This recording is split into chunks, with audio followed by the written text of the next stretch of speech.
Hi everybody, welcome back to another Stoneforge gaming video. Today we are going to be taking a look at this Lich King miniature, which is actually the Whispering Tyrant from the Reaper / Pathfinder miniatures line. It is a metal model.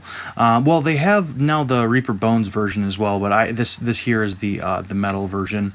I've painted him up in the same way that they did for the art for the Pathfinder role-playing game, which is that sort of golden sort of armor and then some of the black there on sort of the robes and cloak.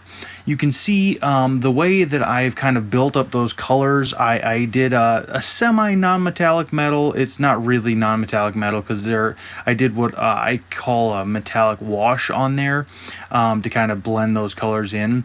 And then I just kind of did a very basic dry brush onto the black robes there, and then kind of washed them down a bunch of different times just so I could get just at the very edges. You can see that kind of fading into the grays and whites. I added that little gravestone on the base there. That was from, I believe, the Mantic zombies or skeletons miniatures. All in all, I thought it was a cool addition. The hands and the skull here I painted up using just a regular layering technique instead of a bunch of dry brushing, since you've only got a very small amount of area to actually work with. So I layered those areas up to give them that sort of bone effect that I like a decent amount. You can see there on the top of the helmet I did some edge highlighting just to kind of make that pop a little bit. And as far as the actual metallic effect goes, I may do a future video on that.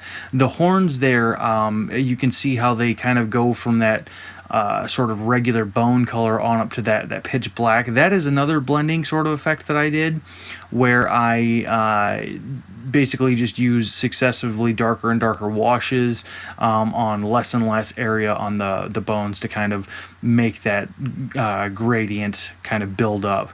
I based him with that Borderlands style that I've done a million times, and just did my regular flocking on him.